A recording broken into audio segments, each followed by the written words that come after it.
के दिल की बात या आप लोगों के मन में जो आपके दिल को आपकी भावनाओं को जो ठेस पहुंचाए, आदरणीय गृह मंत्री जी ने ऐसी टिप्पणी कर हमारे बाबा साहब के खिलाफ, तो इससे जो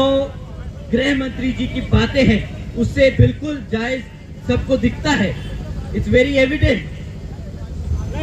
कि वो हमारे समाज को आज तक वो सम्मान ना दे पाए अपने दिल से, ना वो राजनीतिक तौर पर आज तक हमारे समाज के लिए वो काम कर पाए, ना आने वाले समय में काम कर पाएंगे। साथियों, एक तरफ तो गृह मंत्री जी ने ऐसी टिप्पणी कर दी कि बाबा साहब का नाम लेंगे तो बाबा साहब की जगह अगर इतनी बार हम भगवान का नाम लेते तो स्वर्ग प्राप्त कर लेते। उन्हें जाके कोई समझाए एक बारी कि हमारे समाज ने बाबा साहब का नाम लिया,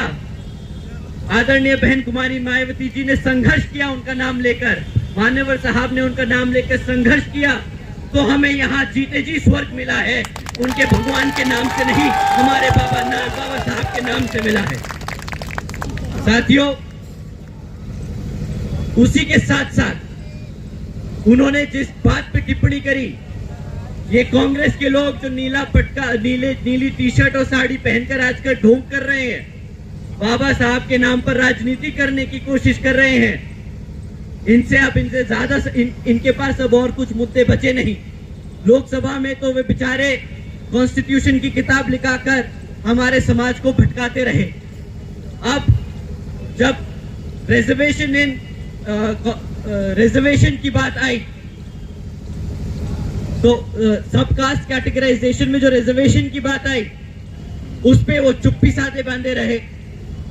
उनसे एक बार भी उनसे टिप्पणी नहीं करी गई। पर जब दोबारा से दिल्ली का इलेक्शन अब सर पे है और जानते हैं कि भाई दिल्ली में हमारे समाज की क्या संख्या रही, इन हमारी महिलाओं को चाहे कि जाति धर्म समाज की है, अगर बाबा साहब ने संविधान में जगह नहीं दिए होते तो इनको पढ़ने लिखने का अधिकार नहीं मिला होता। आज जो माननीय अमित शाह जी जो पार्लियामेंट के मेंबर है, अगर बाबा साहब सभी जाति धर्म समाज के लोगों को वोट का अधिकार नहीं दिए होते तो आपको पार्लियामेंट जाने का ही मौका नहीं मिला होता। माननीय बहन जी ने कहा है कि अमित शाह जी आपको माफी मांगनी होगी, आपको पश्चाताप करना होगा। मैं तो ये भी कहता हूं माननीय अमित शाह जी,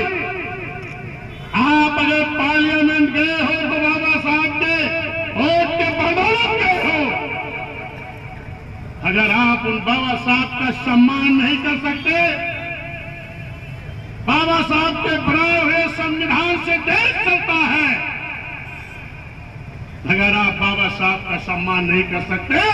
तो आपको बाबा साहब के दिए हुए वोट के अधिकार से जो आप पार्लियामेंट सदस्य बने हो उस पर भी आपको रहने का अधिकार नहीं होता है। सम्मानित साथियों, आज मैं देख रहा हूं तमाम लोग वोट की राजनीति के लिए बाबा साहब के नाम पर धरना प्रदर्शन कर रहे हैं। मैं इसे सभी दलों को कहता हूं कि अगर इस देश में कोई पार्टी है जो बाबा साहब के संविधान को ईमानदारी से लागू करना चाहती है, जो बाबा साहब के संविधान को पूरी तरह इस देश में लागू करना चाहती है, तो एक ही पार्टी है बहुजन समाज पार्टी, एक ही नेता है बहन कुमारी मायावती जी।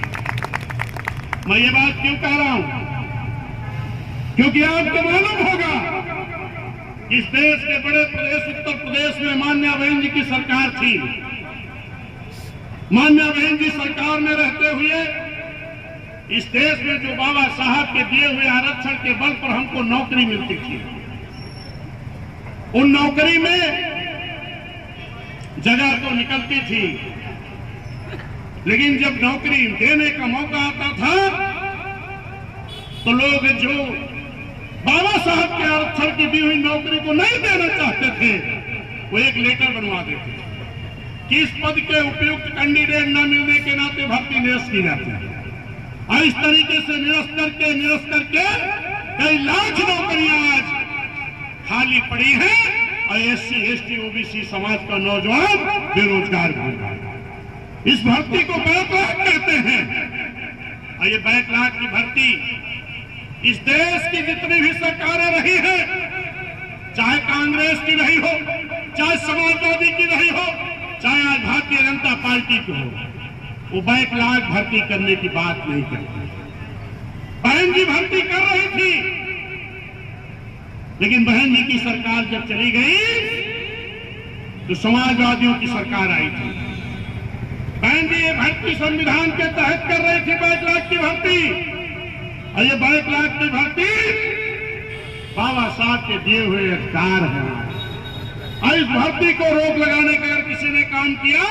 तो समाजवादियों ने करना। बहन जी ने बाबा साहब के संविधान के बल पर SC, ST समाज के लोगों को ठेकेदारी में आरक्षण देने का काम किया था, लेकिन इस समाजवादी पार्टी जब सरकार में आई है तो SC, ST का आरक्षण हमारा छीनने का काम किया। ये बैनर खोल लो भैया, दो लोग बैनर खोल लो, खोल के दो लोग पकड़ो। इतना नहीं, प्रमोशन में आरक्षण बैंक ने दिया था। तमाम हमारे SC, ST समाज के लोग नौकरी कर रहे थे, बाबू को बड़े बाबू, तहसीलदार को SDM, DYSP को SP, बाबा साहब के संविधान के बल पर बनने का मौका मिला था। ऐसे समाजवादी के लोगों ने तमाम अधिकारियों का डिमोशन करके उनको अपमानित करके फिर से बैक करने का काम किया था। आपको और मालूम होगा बहन जी की सरकार में, क्योंकि आज लोग वोट के लिए SC, ST, OBC समाज के वोट को हथियाने के लिए बाबा साहब का हमारे नाम लेकर के वो भी आज धरना करने जुटे हैं। लेकिन मैं आपको याद दिला दूं, बहुजन समाज पार्टी की सरकार थी, माननीय बहन जी ने अम्बेडकर पार्क लखनऊ गोमती नगर में बनाया था, और यही समाजवादी पार्टी सरकार ने क्या कहा कि अम्बेडकर का पार्क नहीं